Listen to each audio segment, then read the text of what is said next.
Trump শেষ পর্যন্ত white house ছাড়লেন বটে, কিন্তু জো বাইডেনের জন্য এমন এক দেশ তিনি রেখে গেলেন যা সম্পূর্ণ বিপর্যস্ত। বর্ণবাদী কথাবার্তা আর ষড়যন্ত্র তত্ত্ব দিয়ে যে উগ্র শ্বেতাঙ্গ জাতীয়তাবাদের বীজ ট্রাম্প বুনে দিয়ে গেছেন, তা থেকে মার্কিনীদের ফিরিয়ে এনে ঐক্যবদ্ধ করাই হবে বাইডেনের জন্য বড় চ্যালেঞ্জ।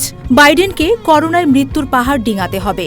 তাকে ট্রাম্প পূর্ব পররাষ্ট্রনীতিতে ফিরে গিয়ে বিশ্ব রাজনীতিতে আবারও প্রতিপত্তি ফিরিয়ে আনতে হবে।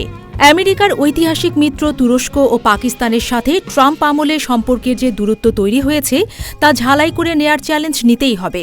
সবচেয়ে বড় চ্যালেঞ্জ হবে ইসরায়েলকে তুষ্ট রেখে একটি ভারসাম্যপূর্ণ মধ্যপ্রাচ্য নীতি রক্ষা করা। বাইডেন কি পারবেন ট্রাম্প জামানা থেকে আলাদা কিছু উপহার দিতে? সাউথ ইস্ট ইউনিভার্সিটির সৌজন্যে রেডিও টুডের এবারের ডিজিটাল আয়োজনে থাকছে বাইডেন প্রশাসনের অধীন কেমন হতে পারে যুক্তরাষ্ট্রের পররাষ্ট্রনীতি। South East University,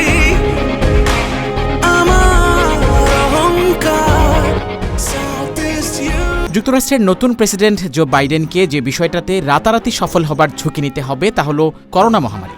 এই মহামারীতে সবচেয়ে বেশি নাজেহাল হয়েছে যুক্তরাষ্ট্র। শনাক্ত রোগী এবং মৃত্যুর সংখ্যা এই দুটোতেই বিশ্বের সব দেশকে ছাড়িয়ে গেছে দেশটি। কিন্তু এই পরিস্থিতি সামাল দিতে কোনো সফলতা দেখাতে পারেনি বিগত ট্রাম্প প্রশাসন।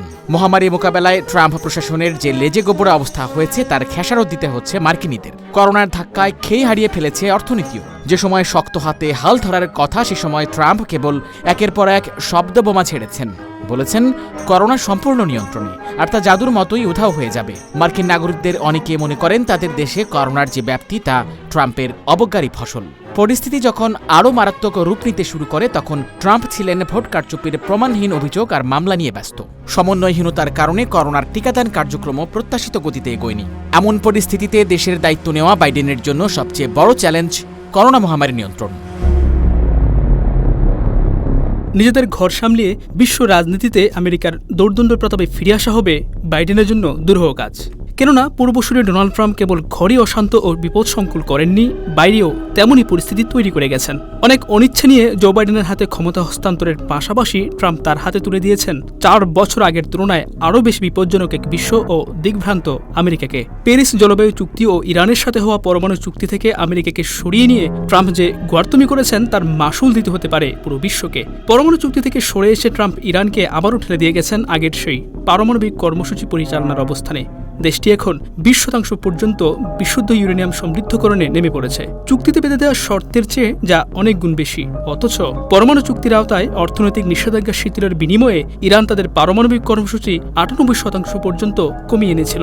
গত 4 বছরে তেহরানের উপর নতুন নতুন নিষেধাজ্ঞা আরোপ আর কমান্ডার কাশেম সুলাইমানিকে হত্যার মতো ঘটনার পরিণতিতে ইরানের ফের পারমাণবিক শক্তিতে বলিয়ান হয়ে ওঠার উচ্চাশা বাইডেনের জন্য হতে পারে নতুন এক বিপদ। তবে সেই বিপদ ডিঙাতে তিনি ইরানের সাথে করা পরমাণু চুক্তিতে ফিরতে যাচ্ছেন এমন আভাস আগেই মিলেছে। প্যারিস জলবায়ু চুক্তিতেও যে বাইডেন ফিরছেন তাও নিশ্চিত, কারণ এরই মধ্যে এ সংক্রান্ত একটি নির্বাহী আদেশও সই করেছেন তিনি। যুক্তরাষ্ট্রের গুরুত্বপূর্ণ রাজনৈতিক পার্ট মধ্যপ্রাচ্য। শান্তিবাদী ওবামার আমলে অশান্ত হয়েছে সিরিয়া আর লিবিয়া। দেশ দুটিতে গণতন্ত্র প্রতিষ্ঠার আয়োজন চুরমার করে দিয়েছে অনেক দিনের স্থিতিশীলতা। সে তুলনায় এই দেশ দুটির বিষয়ে প্রায় নিষ্ক্রিয় ছিলেন ট্রাম্প। কিন্তু জো বাইডেনের মতো ইরাক যুদ্ধের একজন সমর্থক যেখানে ক্ষমতায় বসেছেন, তাতে অনেকেই আপদ দেখছেন। মার্কিন রাজনীতির ভেতরকার খবর যারা রাখেন তারাও সম্ভাবনা দেখছেন যুদ্ধের। এই আশঙ্কার কারণও আছে। বাইডেন এমন কজন মন্ত্রী ও উপদেষ্টা নিয়োগ দিয়েছেন যাদের অতীত নিয়ে আছে বিতর্ক। আল জাজিরা জানিয়েছে পররাষ্ট্রমন্ত্রী পদে নিয়োগ পেয়েছেন অ্যান্টনি ব্লিংকেন, আর মধ্যপ্রাচ্য বিষয়ক সমন্বয়ক হিসেবে বাইডেন ব্রেট ম্যাকগারকে নিয়োগ দিয়েছেন। ব্লিংকেন 2003 সালের ইরাক যুদ্ধ আর চলমান ইয়েমেন যুদ্ধের অন্যতম কুশীলব। ব্রেট ম্যাকগারকে বলা হয় সিরিয়া যুদ্ধের অন্যতম নকশাবিদ। সিরিয়ার আজকের যে পরিণতি তাতে ম্যাকগার্ক একজন ভিলেন। লিবিয়া যুদ্ধের আরেক মাস্টারমাইন্ড জেক সুলিভান নিয়োগ পেয়েছেন বাইডেনের জাতীয় নিরাপত্তা উপদেষ্টা হিসেবে। এই 3 জনের নিয়োগ তাই নতুন করে শঙ্কার জন্ম দিয়েছে। প্রশ্ন উঠেছে, ট্রাম্প প্রশাসনের আমলে গুরুত্ব হারিয়ে ফেলা সিরিয়া, লিবিয়া, ইরাক ইস্যু কি নতুন কোনো দিকে মোড় নিচ্ছে? ট্রাম্প প্রশাসন সাবেক সোভিয়েত ইউনিয়নের সঙ্গে করা আইএনএফ চুক্তি থেকেও যুক্তরাষ্ট্রকে প্রত্যাহার করে নিয়েছে। এতে করে অস্ত্র প্রতিযোগিতার ঝুঁকি তৈরি হয়েছে দুই পরাশক্তির মধ্যে।